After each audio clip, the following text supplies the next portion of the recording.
Hello, dear friends. Today we are talking about peptic ulcer syndrome. A famous French philosopher of 19th century, Voltaire, also was suffered from peptic ulcer disease. Doctors of that time did not have significant knowledge about peptic ulcer disease. Maybe that's why this word belongs to him. Doctors are men who prescribe medicines of which they know little to cure disease of which they know less in human being of whom they know nothing. What we know about peptic ulcer nowadays? Let's discuss today, and our discussion start from the anatomy and physiology of stomach, because different part of localization of ulcer give us different clinical picture. Also, you should remember that gastric mucous membrane rich of different cells like parietal cells which produce the HCl, an intrinsic factor, like chief cells which produce the pepsinogen, and G cells which produce the gastrin. In 1910, Schwarz formulated his thesis, which later became famous: without acid there is no ulcer. On those period he paid attention about the aggressive factors and protective factors. What is the aggressive and protective factors? Protective factors, they are mucus, bicarbonate, prostaglandins, blood flow to mucus, nitric oxide. Whereas aggressive factors, which can damage the mucous membrane, includes gastric acid or HCl, H. pylori infection, ethanol, and non-steroid anti-inflammatory drugs and oxidative stresses. Disbalance between the protective factors and aggressive factor cause increasing of aggressive factor action and cause erosion of stomach wall. Here is structure of etiological factors of peptic ulcer, duodenal and gastric ulcers. On the first place, of course, this is H. pylori infection, Helicobacter pylori. On the second place is non-steroid anti-inflammatory drugs, and then cancer or Zollinger-Ellison syndrome and other. Let's discuss one by one. In 2005, Australian two scientists, Barry Marshall and Robin Warren, won Nobel Prize in Physiology of Medicine for their discovery of the bacterium Helicobacter pylori and its role in gastritis and peptic ulcer disease. And this bacterium, this is gram-negative, rod-curved, very motile, microaerophilic. This bacterium may transmit it into fecal-oral, gastric-oral, water, oral-oral zoonotic routes. And associating with H. pylori are about 80% of duodenum and 60% of stomach ulcers. H. pylori negative ulcers most often caused by non-steroid anti-inflammatory drugs. According to the World Organization of Gastroenterology, infection rates in Mexico, Central, South America, and Africa reach 90%. In Asia, it's about 50 to 80%. In Eastern Europe, it's in Eastern Europe about 70%, whereas Western Europe 30 to 50%, and the least one in United States and Canada and Australia till 20%. Its worldwide prevalence of Helicobacter pylori, it's estimated that half of the world population is infected with H. pylori. Infection prevalence shows large geographical variation and is highly prevalent in Africa, also in Asia, and also in South America. But you see, it doesn't matter, this is spreading is high, but only about 10% of people have peptic ulcer disease. That's why we have different other causes like Zollinger-Ellison syndrome. Zollinger-Ellison syndrome is a neuroendocrine tumor usually located in duodenum or pancreas. They secrete gastrin and cause a clinical syndrome known as a Zollinger-Ellison syndrome. Uncontrolled secretion of gastrin by this tumor resulting in massive acid production and increasing aggressive factors in stomach. On the second place is non-steroid anti-inflammatory drugs. Mechanisms of their action they are direct chemical irritation and suppressing prostaglandin synthesis. Let's discuss slightly about non-steroid anti-inflammatory drug gastropathies. Ulcers occur in 20-25% of patients taking this medicine for a long time. Erosive lesion in more than 50% of patients. Non-steroid anti-inflammatory drugs inhibit the activity of enzyme cyclooxygenase 1 and 1 isomer and 2 isomers. Inhibition of the activity of COX-1 caused a violation of the synthesis of prostaglandin in the gastric mucus. Inhibition of COX-2 isomer determines the anti-inflammatory effect of these drugs. In addition, inhibition of COX-1 platelets leads to dysfunction, which is one of the factors contributing to the high incidence of gastrointestinal bleeding.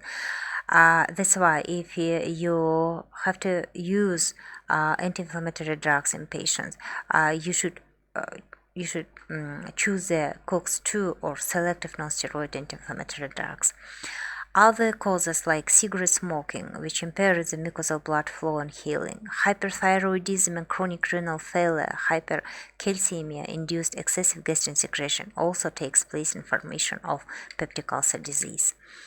About 10-14% of men and 8-11% of women may develop ulcer during their lifetime. Duodenal ulcer is 4 times more likely than gastric ulcer, and duodenal ulcer men predominate, whereas gastric ulcer the same in men and women. According to association with H. pylori, we know 2 types of gastric ulcers, peptic ulcer disorders associated and non-associated with H. pylori. Next is peptic ulcer disease also may be independent disease and symptomatic or secondary. The secondary ulceration may develop because of using of drugs, medicines, or stressful or endocrine pathology or other chronic diseases like kidney chronic disease. Depending on the localization, we know stomach peptic ulcer, duodenal peptic ulcer, and combined ulcers.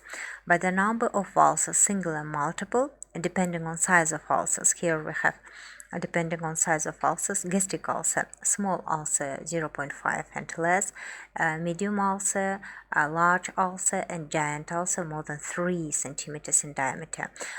In a duodenum giant ulcer, we call when diameter of ulcer more than even 2 centimeters. And at stages of diseases, acute emetio red scar formed in 4 to 6 weeks, and metio white scar formed within 3 to 6 months.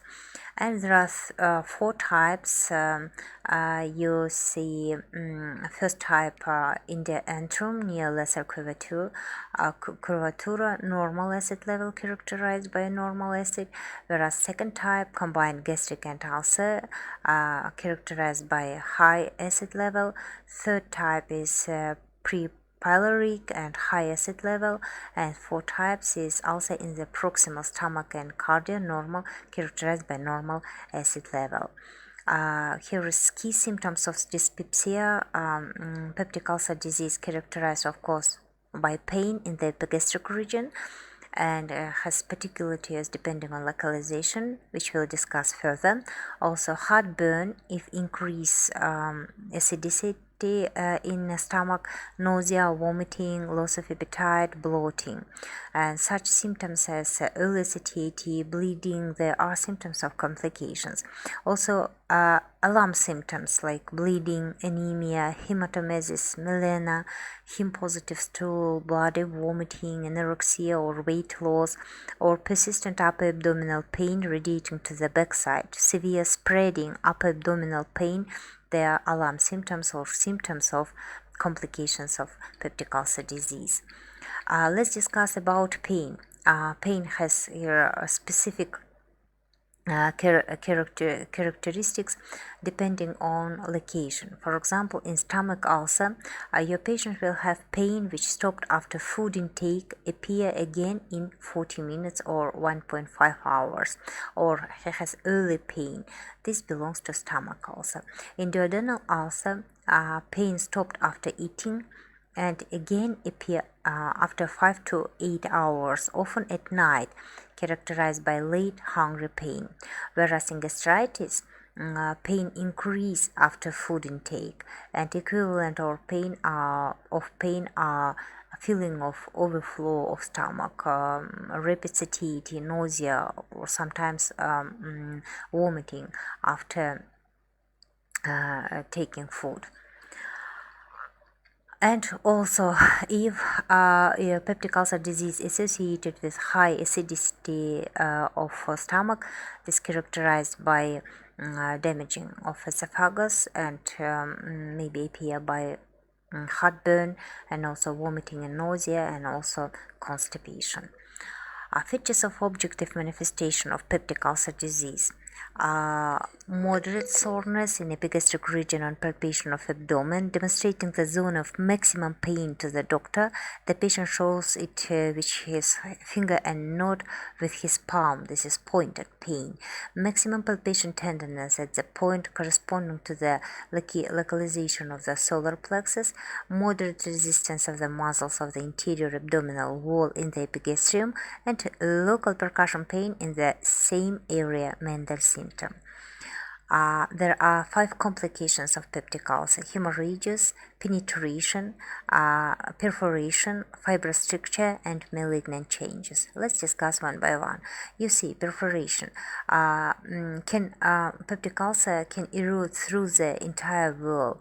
Spillage of gastric and duodenal content and bacteria into peritoneum, leading to peritonitis, and this complication mostly associated with non-steroid anti-inflammatory drugs, ulcers, and interior wall duodenal ulcer.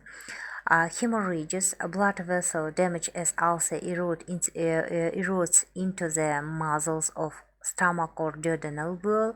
Coffee ground vomitus or occult blood in terry stool may appear. Posterior wall duodenal ulcer, interior wall involved gastric ulcer, erode left gastric vessels and left gastric vessels and splenic vessels.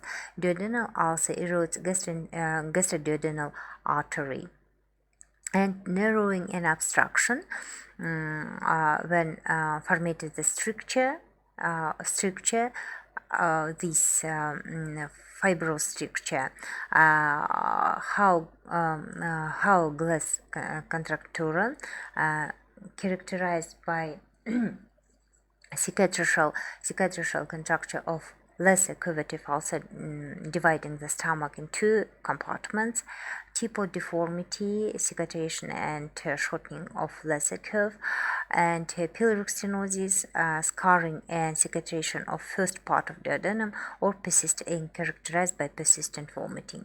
And penetration, ulcers may erode through the entire thickness of the gastric or duodenal wall into adjacent abdominal organs, can involve the pancreas, bile duct, liver, and the small or large intestine. And clinical picture become to be rich, and pancreas is most common site of penetration. And if develop penetration complication, now our clinical picture change if before penetration pain was closely connected with the eating, disappear after eating and appear again in developing of penetration complication. We have persistent prolonged time pain which eradicate to the backside and depending on the penetration organ. Main tasks of diagnosis: ulcer verification and assessment of the state of mucous membrane. This verification needs providing esophageal gastroduodenoscopy, contrast X-ray examination. Next is clarification of etiology or H. pylori infection.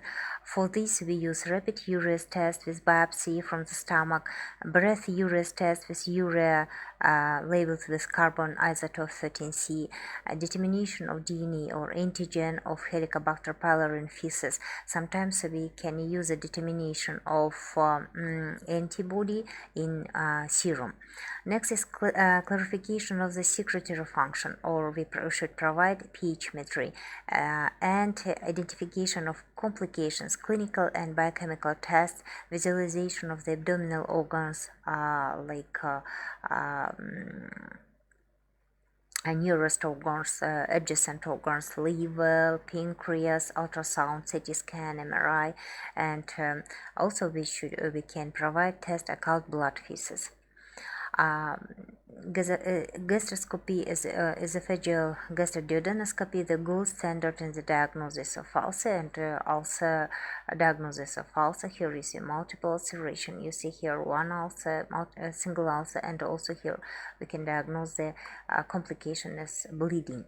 Barium swallow can give us outpouching of ulcer created beyond the gastric contour, overhanging mucus at the margin of a benign gastric ulcer, protecting inward towards the ulcer, regular round margin of the ulcer crater, converting mucosal folds toward the base of ulcer, stomach spoke wheel pattern, and Hampton line.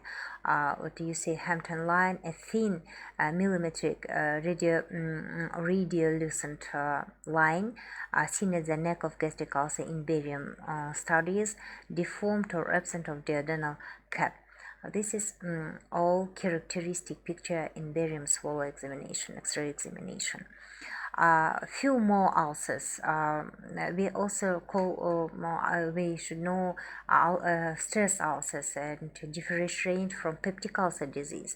Stress ulcers in association with shock, sepsis, or severe traumas, and also curling ulcers, and Cushing ulcers.